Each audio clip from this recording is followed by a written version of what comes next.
अस्सलाम वालेकुम नाजरीन, आप देख रहे हैं स्टेट क्राफ्ट और मैं हूं सैयद मुजम्मिल शाह। आज की जो अहम खबर रही वो साबिक DGI जनरल रिटायर्ड फैज़ हमीद साहब के हवाले से थी, जिनको मिलिट्री तहवील में लिया गया और इसके ख़िलाफ़ ये भी बताया गया कि कोर्ट मार्शल की कार्रवाई का आगाज़ कर दिया गया। चार्जेस की अगर बात करें तो उसमें टॉप सिटी केस से मुतल्लिक जो सुप्रीम कोर्ट की कार्रवाई थी उसी के डायरेक्शन में ये सारी कार्रवाई सामने आई। और वो कार्रवाई जिस तरह से 2023 में उसका आगाज़ होता है, टॉप सिटी के जो मालिक थे उनकी तरफ से 184(3) के तहत पेटिशन दायर की गई थी सुप्रीम कोर्ट में, और उन्होंने एक्यूज़ यही किया था कि चाहे दफातर हों और उनका ज़ाती घर हो, वहाँ पर छापा मारा गया, बहुत सी चीज़ें वहाँ से कीमती ज़ेवरात तहवील में लिए गए, अथॉरिटी का मिसयूज़ किया गया। इसके बाद में सुप्रीम कोर्ट ने इस इशू को टेकअप किया और आज ISPR की तरफ से ये प्रेस रिलीज़ सामने आती है। इसमें जो डिटेल सामने आई है वो यही है कि सुप्रीम कोर्ट के हुक्म पर दरअसल टॉप सिटी केस में जो शिकायत थी उस पर तहकीकात की गई, थॉरो इन्वेस्टिगेशन की गई। साथ साथ ये भी कि आर्मी एक्ट के मुताबिक जो तादीबी कार्रवाई है उसका आगाज़ हो गया। लेकिन एक अहम पार्ट जो इसके आखिरी पैराग्राफ में मेंशन था वो पोस्ट रिटायरमेंट एक्टिविटीज़ के हवाले से है, यानी कि फैज़ हमीद साहब की रिटायरमेंट के बाद आर्मी एक्ट की खिलाफ वर्जी करने का जो जिक्र है, अब इस पर ख़ासी डिबेट की जा रही है कि आया पॉलिटिकल नेचर की ये एक्टिविटीज़ थी या उनके ऊपर जो एक्यूजेशंस बहुत से सियासतदान भी लगा चुके हैं कि वो पॉलिटिकल रोल प्ले कर रहे थे रिटायर होने के बाद भी, क्या वो भी चार्जेस का हिस्सा है या नहीं। बहरहाल जो आम खबर थी वो यही है कि कोर्ट मार्शल का आगाज़ हुआ है और अनप्रेसिडेंटेड है मुल्क की तारीख में कि DGI के तौर पे सर्व करने वाले इस लेवल के ऑफिसर के ख़िलाफ़ इस नौयत की कार्रवाई हो रही है। इसके इम्प्लिकेशंस ओवरऑल क्या होंगे स्टेट क्राफ्ट के ऊपर, और बहुत सी सियासी पार्टियों का इस पर जो मौक़िफ़ था उसमें भी कुछ तब्दीली आएगी और वो किस तरह से इसको परसीव करेंगे, इसी हवाले से गुफ्तगू का आगाज़ करते हैं। नसरुल्लाह मलिक साहब स्टूडियोज़ में हमारे साथ मौजूद हैं, सीनियर सहाफ़ी हैं, तज्ज़िया निगार हैं। आमिर इलियास राना साहब सीनियर सहाफ़ी हैं, तज्ज़िया निगार हैं, आप भी हमें ज्वाइन कर रहे हैं, आप दोनों का बहुत शुक्रिया। राना साहब, आपसे आगाज़ करेंगे। ये कोर्ट मार्शल की जो खबर हम सुन रहे हैं काफ़ी अनप्रेसिडेंटेड है, क्या टेक है आपकी इस पर? आप तो पहले गालिबन इसका जिक्र कर चुके हैं कि जल्द ये होने वाला है और हो गया आज तो। जी बिल्कुल, जब ये फैसला हुआ था तो ये तय था कि ये यहाँ तक तो मामला जाएगा। अब जब एक साबिक DGI को करप्शन के इल्ज़ामात पे, यानी वो जो एक हाउसिंग सोसाइटी के ऊपर कब्ज़ा लेने के, टॉप सिटी का जिसका नाम भी आ रहा है, उसमें इनके फैमिली मेम्बर्स भी आ गए और वो जो मालकान थे उनके बच्चों को उठा लिया गया था, उस पर बड़ी कहानियाँ आई थी। फिर ये भी कहा गया है प्रेस रिलीज में ISPR की कि जब ये रिटायर हो गए उसके बाद भी आर्मी एक्ट की खिलाफ वर्जियां करते पाए गए। यानी जो बात इन पे मुसलसल आ रही है कि ये PTI और इमरान खान के लिए पसे पर्दा काम कर रहे थे, तो ये समझने वाली बात है कि जब साबिक DGI के साथ ये हो सकता है तो और बहुत सारे पर्दा नशीन और जो अहम ओहदों पर तो नहीं रहे लेकिन अफवाज पाकिस्तान में रहे, सिविल ओहदों पे रहे, उन सब का अब गिरफ्त का अगला मरहला शुरू हो गया। राना साहब, वैसे ये तो हमारी बात बताऊं कि इन्होंने पिंडी में, ये तो हमारी अजम्पशन नहीं है PTI वाली बात जो आपने की है, बिकॉज देखी तो नहीं कहीं मेंशन ये चीज। चले जब आ जाएगी तो आप देख लीजिएगा। उन्होंने लिखा है प्रेस रिलीज में कि पोस्ट रिटायरमेंट जो है ना, ये उन सरगर्मियों में मौजूद थे जो आर्मी एक्ट की खिलाफ वर्जी है, क्योंकि जो यूनिफॉर्म में है ना वो लिखा हुआ है वो हाउसिंग सोसाइटी के स्कैंडल में। मैं आपको बताऊं कि आर्मी चीफ ने एक और जगह पे, इन्होंने पिंडी में एक घर लिया था और जब उनको पता चला तो वो घर, इनको पैसे दिलवा दिए गए थे लेकिन वो वापस करा दिया गया था कि नहीं आप नहीं रह सकते वहां पे जहां बाकी जनरल्स रह रहे हैं। तो ये चीजें क्लियर थी कि वो नापसंदीदा हो चुके हुए हैं अपने जो उनकी फौज के अंदर कारकर्दगी थी और बाद में जो काम किए गए थे, क्योंकि इन्होंने एक घर लिया था, वो बनाया था, वो ये सेल कर चुके थे, दूसरा ले रहे थे, उसकी पेमेंट कर चुके थे, तो वो भी वो आर्मी चीफ की मर्जी के बगैर वहां पे आप ना खरीद सकते हैं ना रख सकते हैं, कोई भी आर्मी चीफ जो भी मौजूद होगा।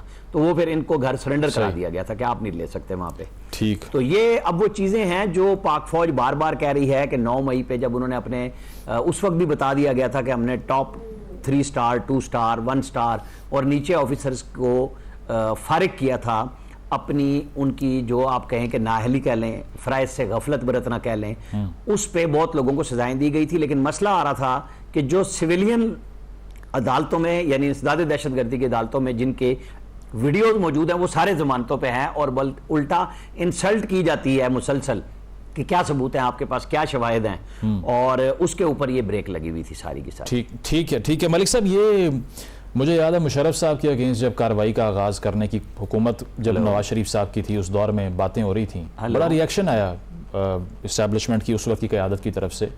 अब एक्स DG ISI के अगेंस्ट कोर्ट मार्शल पर गिरफ्तारी अनप्रेसिडेंटेड नहीं है? मैं समझता हूँ बहुत बड़ा वाक़या है, कोई छोटा वाक़या नहीं है। लेकिन जैसा कि राना साहब ने कहा कि फ़ौज ने 9 मई के बाद बड़ा वाज़ेह पैगाम दे दिया था कि हमारी सफ़ों के अंदर कहीं अगर वायलेशन हुई है तो हम उसको टॉलरेट नहीं करेंगे, कभी नहीं छोड़ेंगे। फ़ौज ने अपने जर्नैल फारग किए, फ़ौज ने गिरफ्तारियाँ की, अपने अफसरान की गिरफ्तारियाँ की, लेकिन मामला लटका सिविल कोर्ट्स के अंदर उन सिविलियंस का जिन्होंने इमारतों के ऊपर जाकर हमले किए थे। और बार बार फ़ौज ये बात कहती आ रही है, आज तक कहती है कि ये जो मुकदमात हैं उनको मिलिट्री कोर्ट्स में जाना चाहिए ताकि उन लोगों को सज़ा मिल सके जिन लोगों ने ये वाक़यात किए हैं। फिर जनरल फैज़ हमीद का मामला, बिल्कुल राना साहब ने ये भी दुरुस्त बात की है, 2 हिस्सों में मुश्तमिल है। पहला ये है कि टॉप सिटी में जिस तरीके से उनने फ़ौज में रहते हुए फ़ौज के इदारे का इस्तेमाल किया, बड़ी आवाज़ें उस वक्त भी उठी कि भाई फ़ौज को इस तरीके से इन्वॉल्व नहीं होना चाहिए। फिर अपने ऑफिसर्स को यूज़ करना, अपने इख्तियारात का इस्तेमाल करना, वो एक तो इस आज की उस प्रेस रिलीज़ का जो DG ISPR की तरफ से जारी की गई है, और दूसरा हिस्सा ISPR की प्रेस रिलीज़ का ये है कि आफ्टर रिटायरमेंट उन्होंने जो सरगर्मियाँ की वो पोस्ट रिटायरमेंट मिलिट्री एक्ट की उन्होंने खिलाफ वर्जी की। तो वो सरगर्मियाँ पॉलिटिकल नेचर की हैं, और यही आवाज़ें उठ रही थी। आपको याद होगा सियासी जमातें भी बार बार मुतालबा कर रही थी कि जनरल फैज़ हमीद का जो किरदार रहा है उस पर इन्वेस्टिगेट होना चाहिए, उस पर कार्रवाई होनी चाहिए। फ़ौज अपने उस अफसर का एहतसाब क्यों नहीं करती जिसमें पॉलिटिकल टर्माइल पैदा किया पूरे मुल्क के अंदर। और ये PTI इसको आज तक शायद समझ नहीं पाई, समझना नहीं चाहती। वो समझती हैं कि 9 मई का वाक़या सिर्फ अकेला वाक़या है। 9 मई से पहले जो PTI की प्लानिंग थी कि वो आर्मी चीफ की तैनाती को रोकना चाहते हैं। इमरान खान साहब रावलपिंडी GHQ के बाहर रैली एहतजाज लेकर जा रहे थे मार्च को। सही। जब परवेज़ दाई साहब ने उनको मना किया कि ये मत करें, इससे क्लैश की सूरत पैदा हो जाएगी, आप इस्लामाबाद में जाकर मुजाहरा कर लें, लॉन्ग मार्च को वहाँ तक ले जाएं, लेकिन आप रावलपिंडी की तरफ जाने का मकसद क्या हो सकता है? रावलपिंडी में जाने का मकसद ये है कि आप फ़ौज के अंदर जो कमांड तब्दील हो रही है उस पर आप एतराज़ात उठा रहे हैं। और इमरान खान साहब की 1-2 स्पीचेस भी सामने आ गई कि मुहब्बे वतन होना चाहिए आर्मी चीफ। फ़ौज ने उस वक्त भी इस पर बड़ा सख्त रिएक्शन शो किया था कि किसी सियासी जमात को कम अज़ कम ये हक नहीं होना चाहिए कि फ़ौज के अंदर तब्दीलियाँ हों, फ़ौज के अंदर तैनाती हो, उस पर सियासी जमात मैदान में आ जाएगी, नहीं हम ये नहीं करने देंगे। सही। मुशर्रफ साहब का मामला थोड़ा सा डिफरेंट मामला था। मुशर्रफ साहब की लड़ाई थी, वो उनके जो इक़दामात थे, उस इक़दामात के बाद उनके खिलाफ कार्रवाई की जानी थी, एमरजेंसी उन्होंने मुल्क में लगाई थी, जिन हालात में लगाई थी उसको फ़ौज जस्टिफाई करती थी कि ये अगर हालात हमारे आर्मी चीफ को फजा में रोका गया, उनका त्यारा इंडिया ले जाने की कोशिश थी, उनका त्यारे को उतरने नहीं दिया गया, पूरे उनके पास एक बयानिया था फ़ौज के पास। सही। और वो बयानिया था अगेंस्ट एक पोलिटिकल पार्टी। लेकिन यहाँ मसला था कि विद इन आर्मी अगर कोई शख्स जो है वो ऐसी काम करने की कोशिश करेगी जिसके नतीजे में फ़ौज डिवाइड हो, फ़ौज के जो है वो अफसरान के अंदर कोई ऐसा अमल हो, पोलराइजेशन हो, मैं समझता हूँ कि ये फ़ौज ने इसको टॉलरेट माजी में भी कभी नहीं किया और अब भी शायद फ़ौज टॉलरेट करती हुई नजर आती है। लेकिन ये जो भी इनिशिएटिव लिया जाता है इंस्टीट्यूशन के अंदर भी, उसका एक ओवरऑल इम्पैक्ट भी होता है पाकिस्तान के पूरे स्टेट क्राफ्ट के ऊपर। इस इनिशिएटिव का क्या इम्पैक्ट देख रहे हैं आने वाले दिनों में आप? क्योंकि अगर आप खुद कह रहे हैं कि इस तरह की पहले कार्रवाई कभी हमने देखी नहीं है कि इस लेवल पे की गई हो, तो मैं समझता हूँ 2011 के बाद की जो सियासत है पाकिस्तान की, उसने एक बड़ा टर्निंग पॉइंट है पाकिस्तान की सियासत में। अच्छा। जिस तरीके से एक सियासी जमात को प्रमोट किया गया, उसके खिलाफ मुखालफिन को कुचला गया, उनके मुखालफिन के खिलाफ मुकदमात बनाए गए और एक बयानिया बनाया गया कि इन 2 सियासी जमातों को हमने ख़त्म करना है, ये वो था जिसमें मेरे ख्याल में इस्टेब्लिशमेंट को आज भी एहसास होता है कि ऐसा नहीं होना चाहिए था। ये सियासी जमातों की सपोर्ट होती रही है, ये नहीं कि मियां नवाज शरीफ की सपोर्ट नहीं हुई, IJ बनी, IJ की सपोर्ट हासिल थी उस वक्त की इस्टेब्लिशमेंट को, मुख्तलिफ सियासी जमातों को इस्टेब्लिशमेंट की सपोर्ट रही। लेकिन जिस तरीके से खुल के, आपको ये भी याद होगा कि बाकायदा एक कंपेन चलाई जाती थी, बाकायदा व्हाट्सएप ग्रुप बन गए, फिर रिटायर्ड अफसरान की तंजीम मैदान में आ गई, वो जो सारा अमल हुआ उसके बाद भी शायद ये बातें हजम हो जाती, लेकिन इमरान खान ने इक़्तिदार से निकलने के बाद उस सारे को डाइवर्ट करने की कोशिश की फ़ौज के ऊपर, और जो फ़ौज की नई लीडरशिप थी उसके साथ टकराव की कैफियत में चले गए। अच्छा। अगर ये टकराव की कैफियत शायद ना होती तो ये भी हर चीज़ हजम हो जाती। लेकिन अब फ़ौज के पास रास्ता क्या था कि फ़ौज की नई कमांड है, फ़ौज की जो नई इस वक्त क़यादत है, उसके खिलाफ जो बयानबाजी की जाती रही, जिस किस्म के नाम पुकारे जाते रहे, मीर जाफर तक कह दिया गया, मीर सादा कह दिया गया, ये सब कुछ फौज हजम करती रही है। ये भी हमें तारीख का एक हिस्सा है कि फौज ने सब कुछ बर्दाश्त किया। बर्दाश्त तब नहीं किया जब आपने ये सोचना शुरू कर दिया कि हम आर्मी चीफ को हटा लेंगे, हम आर्मी चीफ की तैनाती को रोक लेंगे, हम आर्मी चीफ के खिलाफ जो है वो एक मुहिम चलाएंगे, फौज को बतौर इदारा हम टारगेट करेंगे। और ऐसा टारगेट किया कि आज के दिन तक सोशल मीडिया पे जो सोशल मीडिया उनके जो वॉरियर्स हैं वो उससे पीछे नहीं हटे। तो ये हालात मेरे ख्याल में इस नौबत में ले, और ये बड़ा पैगाम है मेरे ख्याल में, इतना बड़ा वाकया होना, ये सियासतदानों के लिए भी पैगाम है और फौज के जो जिनका जिक्र अभी आमिर साहब कर रहे थे उनके लिए भी, कि फौज शायद ऐसी चीज़ों को बर्दाश्त करने के मूड में नहीं है। ब्रिगेडियर रिटायर्ड वकार हसन खान साहब ने हमें ज्वाइन किया है। वकार साहब बताइएगा, ये कोर्ट मार्शल और गिरफ्तारी के हवाले से जो खबर है फैज़ हमीद साहब को लेकर, इस पर एक पोस्ट रिटायरमेंट वायलेशन की भी बात की गई है। आप ये बताइएगा कि कैसे प्रोसीड करेगी ये कार्रवाई अब? आई थिंक फौज का अकाउंटेबिलिटी सिस्टम है, इररिस्पेक्टिव ऑफ कि आप इन सर्विस हैं या आउट ऑफ सर्विस है, दोनों सूरतों में एप्लीकेबल होता है। जो फील्ड जनरल कोर्ट मार्शल है, इसमें कोर्ट तो मिलिट्री की हुई होगी और उसमें आई एम श्योर कुछ सीनियर ऑफिसर है प्रिजाइड करेंगे, और उसमें फिर एविडेंस वगैरह जितना भी अभी तक इकट्ठा हुआ है समरी ऑफ एविडेंस रिकॉर्ड करके सामने रखी जाएगी। फिर बाकी जो है डिफेंडेंट को इजाजत होती है कि वो अगर बाहर से वकील करना चाहता है या फौज से वो कर सकता है, तो इट्स एन ओपन ट्रायल, लेकिन मिलिट्री कोर्ट में होगा। बिकॉज जो चार्जेस हैं उसमें आई थिंक जब टॉप सिटी वाला केस हुआ जिसमें सुप्रीम कोर्ट ने ऑर्डर किया था, साफ है उसमें उनका कंडक्ट है विद इन सर्विस, जिसमें डेफिनेटली फौज का अपनी एक बड़ी सख्ती है कि आप इस तरीके से वायलेट नहीं कर सकते लॉ को। और दूसरा जो है पोस्ट रिटायरमेंट, जो हमें डिटेल्स पता नहीं है, लेकिन कुछ ऐसा कंडक्ट अनबिकमिंग सामने आया है जिस बिना पर उनको अरेस्ट भी किया। बड़ी सीरियस चीज है कि फौज जो है अगर सिपाही को भी अरेस्ट करती है तो साफ इसके पीछे कोई बड़ा स्ट्रॉन्ग एविडेंस होगा। तो ये इसका प्रोसेस है और ये जल्दी होता है, इसमें ज्यादा लटकाया नहीं जाता केस में। आई एम श्योर इसको जो है with in I think 15 days to 1 month इसका रिजल्ट सामने आ जाएगा। और बाकी एक स्ट्रॉन्ग मैसेज भी है कि अगर आप विद इन सर्विस या आउट ऑफ सर्विस वायलेट करते हैं पाकिस्तान के लॉ को या ऐसे लॉ को जो इम्पैक्ट करता है मिलिट्री के डिसिप्लिन को और उसकी बदनामी का बायस बनता है, या हमारा ख्याल क्रिमिनल ऑफेंस है, उस पे फौज जो है वो बिल्कुल कोई गुंजाइश नहीं है उस चीज की। वकार साहब, ये डिसिप्लिन की खिलाफ वर्जी जो आप भी चार्जेस के हवाले से बात कर रहे हैं वो तो एविडेंट है कि टॉप सिटी को भी आपने मेंशन किया, लेकिन पॉलिटिकल नेचर के भी चार्जेस इन्वॉल्व हैं इसमें? ये भी चीजें सामने नहीं है ऑनेस्टली, अगर तो डिटेल सामने हमारे हो तो उसको, लेकिन जरूर है कि जो कुछ रिपोर्ट हुई है चीजें स्पेशली रिलेटेड टू कुछ पोलिटिकल एक्टिविटीज जो है पार्टी के साथ, उसकी खबरें जरूर आती हैं, लेकिन चूंकि अभी हमारे सामने वो चीज उस पर मैं इस तरह कमेंट नहीं करता, लेकिन एक कंडक्ट अनबिकमिंग जरूर है जिसकी बुनियाद पे उनको अरेस्ट किया गया है। और उसमें फिर आर्मी का अपना सेक्शन 55 है पाकिस्तान मिलिट्री लॉ का कि अगर आपका कंडक्ट जो है it is not according to what you supposed to be even after retirement, और वो इंफ्रिंज करता है लेट्स से मिलिट्री की किसी भी चीज को। आपको याद होगा 9 मई के बाद भी अकाउंटेबिलिटी हुई थी और कुछ ऑफिसर्स को की वजह से लोग भी थे। तो हो सकता है इसमें, मैं 100% श्योर हूँ कि चार्जेस क्या है, लेकिन आई एम श्योर समथिंग जो एक्सेप्टेबल नहीं थी या जो पाकिस्तान मिलिट्री के अपने लॉ को वायलेट कर रही थी।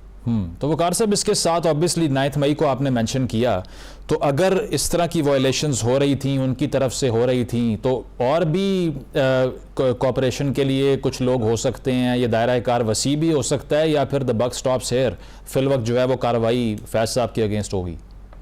जी, इसमें अभी ऐसा कोई चीजें आई नहीं है बाहर प्रेस रिलीज में, लेकिन आई थिंक अगर आप विद इन सर्विस देखें if he was involved in top जैसा की इंक्वायरी में चीजें सामने आई, तो साफ है it must be couple of other officers जिनके साथ ऑपरेट कर रहे थे।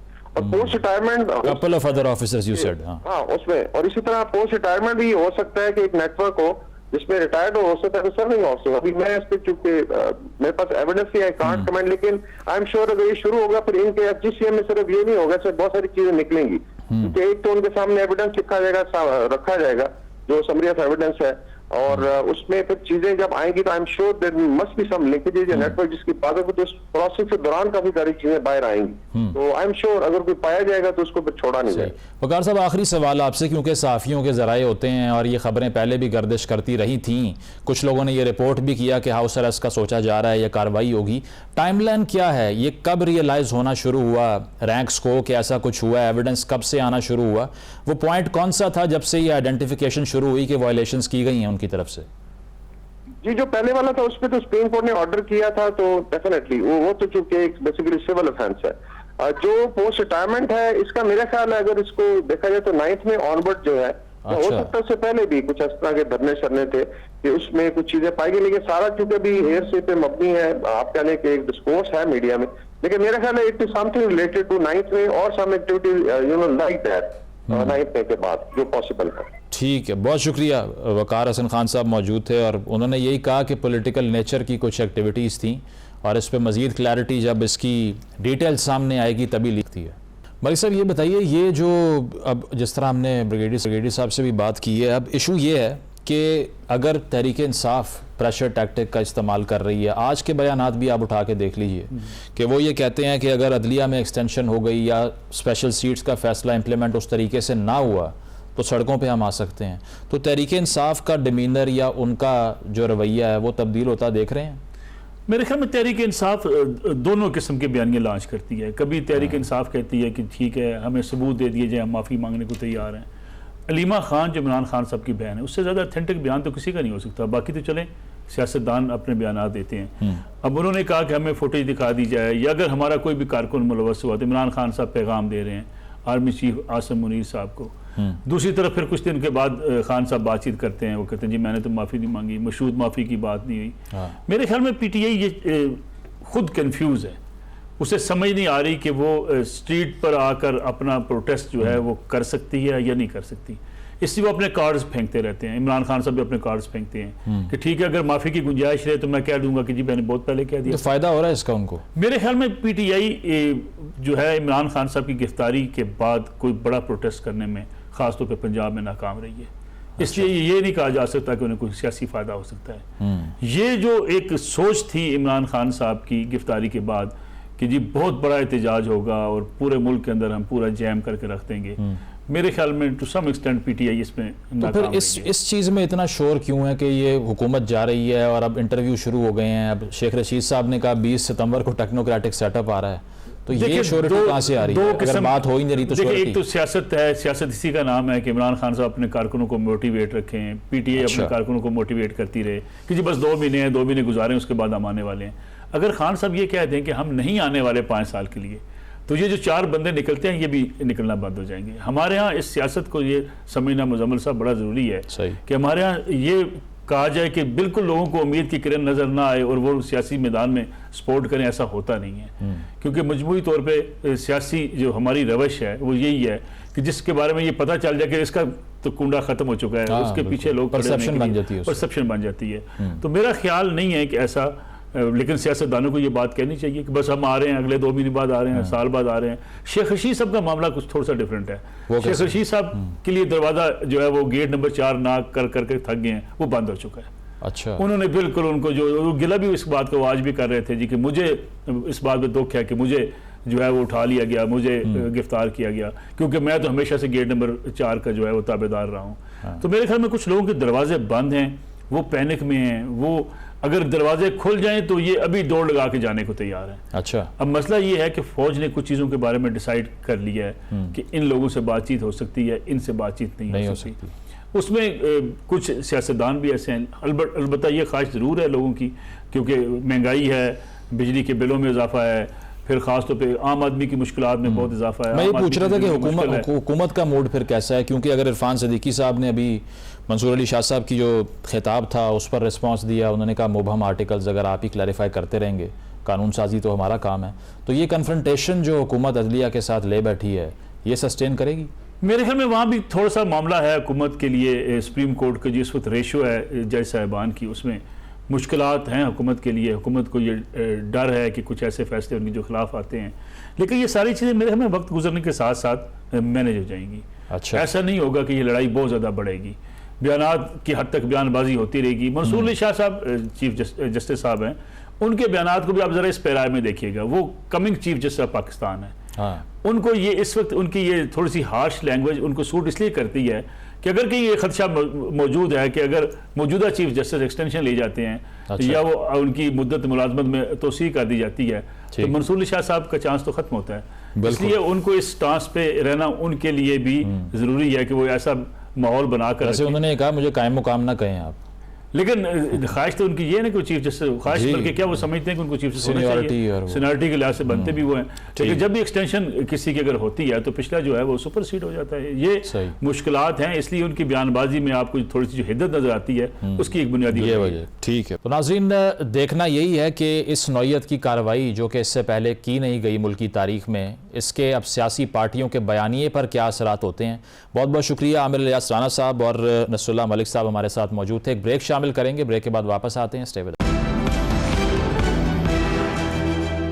वेलकम बैक नाज़रीन। ब्रेक से पहले हम कोर्ट मार्शल का जिक्र कर रहे थे फैज़ हमीद साहब के खिलाफ जिस कार्रवाई का आगाज़ हुआ। इसी पर सीनियर पॉलिटिशियन मखदूम जावेद हाशमी साहब हमें ज्वाइन कर रहे हैं, उनकी भी राय लेते हैं। हाशमी साहब, शुक्रिया आपके वक्त का। खबर आपने भी सुन ली होगी, जिस तरह से तहवील में लिया गया फैज़ हमीद साहब को और उनके खिलाफ कोर्ट मार्शल की कार्रवाई का आगाज़ हो गया है। कैसे देख रहे हैं इस खबर को आप? जी जी, जहाँ तक उनका कोर्ट मार्शल का शुरू किया इन्होंने, ये तो होना चाहिए, लेकिन जहाँ जितने लोगों ने इस पूरे सिस्टम को डीरेल किया है, वो बाजवा साहब भी मौजूद हैं, जनरल ज़हीरुद्दीन साहब भी हैं, कुछ हद तक जनरल रहीम साहब भी थे। तो इस सबको सबने पूरा हिस्सा डाला है। और आज हमारा मुल्क जो है, हम कहीं के नहीं रहे। अब इलेक्शन कराते हैं, नए लोग यकीन नहीं करेंगे। इसी असम्बली को चलाते हैं तो वो ये कहते हैं ये तो असम्बली बनाई हुई मौजूदा पार्टी के खिलाफ। तो इसलिए हर एक जस्टिस का हिस्सा है। उन्होंने जमहूरी निज़ाम का की तबाही का बायस बने हैं, तो इससे जो उनका अपना रोल था वो आइन से अभाव हो के तो थे ही थे। लेकिन उनको जब तक कोर्ट मार्शल ना होता तो कभी भी ये सिलसिला रुकेगा नहीं। उसको सिलसिले को रोकना है।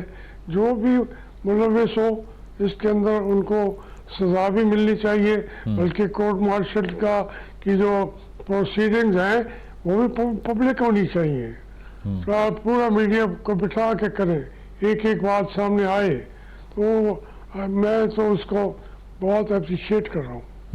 हाशमी साहब, इसके अलावा ये इसके प्रेस रिलीज में ये भी बात सामने आई है कि रिटायरमेंट के बाद भी जो उनकी तरफ से आर्मी एक्ट की खिलाफ वर्जियाँ की जा रही थी, ये भी चार्जेस में शामिल है।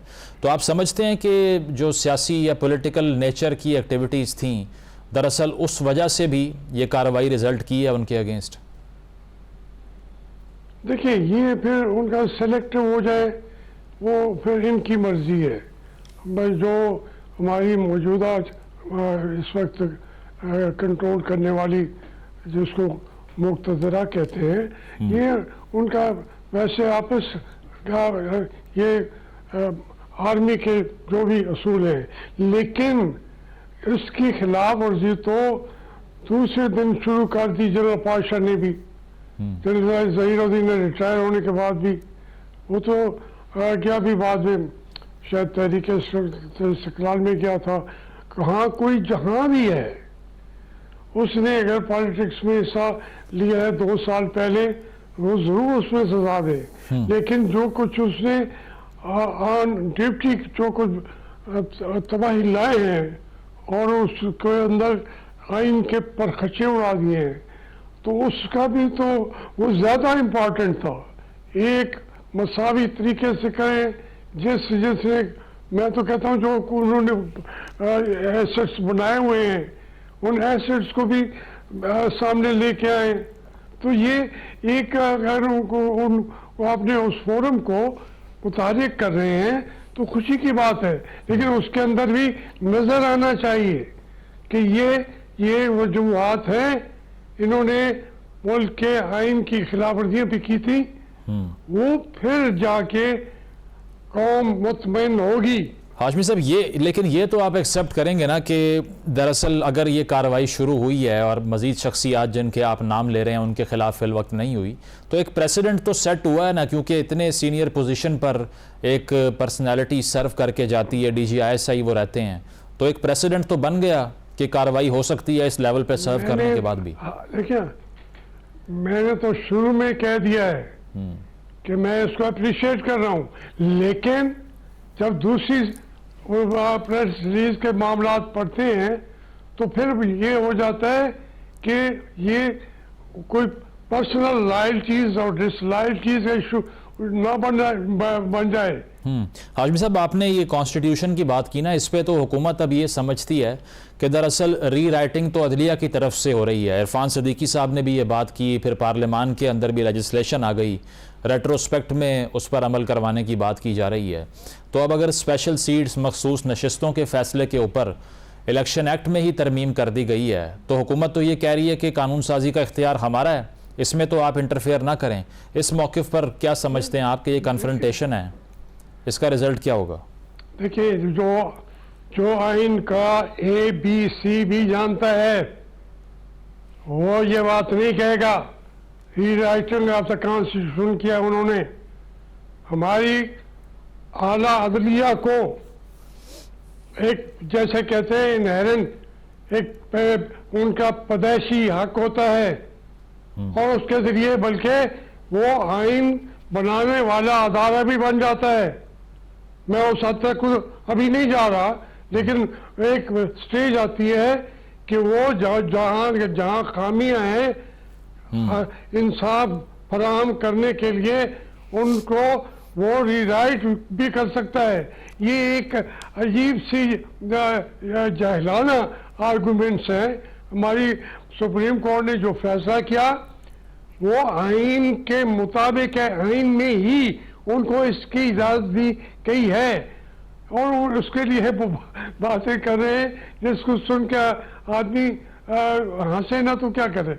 लेकिन हुकूमत कहती है कि वो इख्तलाफी नोट भी तो सामने आया ना। अगर एक ऐसी पार्टी जो कि पेटिशनर बन के गई नहीं अदालत में और सीटें उसको मिल गई तो फिर तो केओस आ जाएगा। 9 जजेस ने तो कर दिया ना जी, 9 जजेस है जी, बाकी 2 रह गए। अब इसमें मुझे आज बताएं, सुप्रीम कोर्ट का जो वहाँ पे मेजॉरिटी होगी उसका जो है प्रिवेल करेगी, उसका जजमेंट को जो है वो ला बनेगा। अब आज ही देख लें कि 3 MNAs का केस था, उसका 3 जज थे, उसमें एक जज ने इख्तलाफी नोट लिखा है, तो अब उसको पढ़ेंगे खुश हो जाएंगे, लेकिन फैसला वही है, सुप्रीम कोर्ट का फैसला वही होगा जो उन 2 ने लिखा है और अमल भी उसी पे होगा। इसलिए उन 2 जजेस ने वो उनकी तकरीर होगी जो उन्होंने अपने भड़ास निकाल ली है, अच्छी अंग्रेजी भी उसके अंदर पढ़ दी है, वो तो काबिल सताइश है। लेकिन उसका आया इस सूरत हालात में उसकी हैसियत है 2 जजेस की या इस 3 में से एक जज की वो हैसियत है जो चीफ जस्टिस और उनके साथी ने लिखा है। सही। इसलिए ये भाई बच्चों वाली बातें हम कौम कब सीखेगी? यही हम तो रोना रोते आए हैं 50-60 साल से। प्रोग्राम में एक ब्रेक शामिल करते हैं, ब्रेक के बाद डिस्कशन को कंटिन्यू करेंगे। Stay with us. Welcome back नाज़रीन, जावेद हाशमी साहब हमारे साथ मौजूद हैं। बिलावल भुट्टो साहब ने अभी पार्लियामान में तकरीर की, उन्होंने कहा कि डेमोक्रेटाइजेशन जमहूरी अमल के राह में जो एंटिटी खड़ी हुई है वो जुडिशरी है, तो वो तो आइन की बात कर रहे हैं लेकिन वो पामाली। देखिए बात सुने, मैं आपको मोटी बात कहता हूँ, इन अदालतों ने जो आइन को तोड़ने वाले थे उनको आइन में अमेंडमेंट का अख्तियार दे दिया। एक आदमी, वो ज़ियाउल्लाह को, वो परवेज मुशर्रफ हो, वो आइन रीराइट भी कर सकता है, लिख भी सकता है, नया बना भी सकता है। अब जो बिलावल है वो बच्चा है, जिस तरीके से उसकी ग्रूमिंग हो रही है करनी चाहिए, लेकिन हमारे पॉलिटिशियन भी ये सोचते हैं कि हमें सियासी फायदा किस में आता है। अब ये वो उनकी सोच की बात है। मैं वो तकरीर मैंने गौर से सुनी है, एक एक लफ्ज सुना है। मैं ये नहीं था कि एक बच्चा बोल रहा है, नहीं, वो लीडर है इस वक्त, एक बहुत बड़ी पार्टी का मैंने एक एक लफ्ज सुना है, लेकिन उसके अंदर जो बातें वो कर रहे हैं वो आइन के मुताबिक नहीं कर रहे, अपनी ख्वाहिशात के मुताबिक वो बातें कर रहे हैं। अब ये बात उनका वजीर वकील जो है वो जाके अदालत को कन्विंस कर लेगा। जब वो वहाँ पे दोबारा उसकी निगरानी हो चुकी है, वहाँ तो उसको वो लगाएंगे जब, तो वो हो सकता है फिर मेरी बात ऐसे बचवाना हो और बिलावल भुट्टो की बुजुर्ग करवाना हो अच्छा हाशमी साहब, ये खान साहब का जो तर्ज सियासत है कि वो अब एक तो सड़कों पे आने की बात कर रहे हैं कि अगर ये स्पेशल सीट्स का फैसला या कोई एक्सटेंशन जुडिशरी में होती है तो उसके खिलाफ हम आएंगे, और दूसरी चीज़ वो मशरूत माफ़ी की जो बात थी, आप क्या मशवरा देते उनको if you were asked about it, कि अगर 9 मई के हवाले से इल्ज़ामात हैं उनकी लीडरशिप पे, वीडियोज़ हैं, तो क्या माफ़ी मांग के अगर वो आगे बढ़ जाए, उन्हें रिलीफ मिल जाए, वो बेहतर है या ये बेहतर है? मैंने वो बयान भी सुना है, शायद आपने गौर से सुना नहीं है। जो मशरूत माफ़ी कही है, मैं कहता मैं होता मैं भी यही कहता। आप उसको माफ़ी कहने वाले दूसरे दिन तो सब कुछ भूल गए, क्योंकि वही शराइत उसने रखी जो उसके मुतालबात हैं। तो इसलिए भाई खान साहब और नो खान साहब, बात यह है कि जो इस वक्त उसका उनका स्टैंड है, स्टांस है, वो एक पार्टी का स्टांस नहीं बना हुआ। वो इस मुल्क के 90% लोग जो हैं वो समझते हैं कि ये इस तरीके से वो मुलवस किए जा सकते हैं। अगर वो केसेस उठा के ले आए, दिखाए कि ये आदमी जला रहा है, ये आदमी लूट रहा है, ये इसको हिदायत मिल रही है, क्यों नहीं रास्ते पेश करते? वो अदालत में जाएं, उसके अंदर उनको सजा दें, और वो सजा कबूल करने को तैयार है। अच्छा। तो फिर कौम भी उनके साथ नहीं देगी। सही। लेकिन आप यहाँ आखिरी फैसला है अवाम की अदालत। इस वक्त आप जानते हैं कि अवाम की अदालत ने तो ये तक कर दिया कि जो अब देखिए पतन वालों की रिपोर्ट आई है नवाज शरीफ साहब के ऊपर, उनके हल्के के ऊपर। अब वो कहाँ ले जाएंगे कि 40,000 वोटों से वो हारे हुए हैं। इलेक्शन कमिश्नर के मुताबिक जो रिजल्ट इलेक्शन कमीशन ने वो उसके ऊपर लगाया दीवार पे, वो उसी का हवाला दे रहे हैं। तो इसलिए ये चीजें जो है इनको खोल के सारे फेस करें। हाशमी साहब बिल्कुल, ये आखिरी जान माने ना। ठीक है, आखिरी सवाल शॉर्टली, शेख रशीद साहब कह रहे हैं 20 सितंबर को टेक्नोक्रेट्स की हुकूमत आ जाएगी। अगर ऐसा होता है आप कंडेम करेंगे उसको, बेशक जैसा भी मैंडेट है, लेकिन आप तो खिलाफ रहे हैं गैर जमहूरी सेटअप्स के।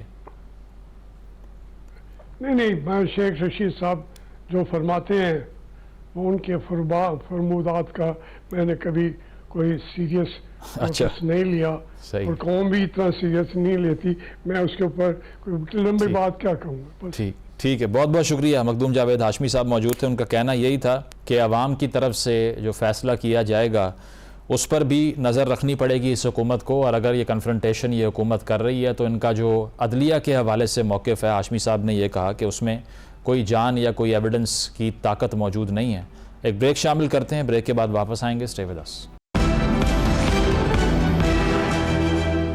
प्रोग्राम आपने मुलाहिज़ा किया, अपना फ़ीडबैक ज़रूर दीजिएगा। इजाज़त दीजिए, अल्लाह हाफ़िज़।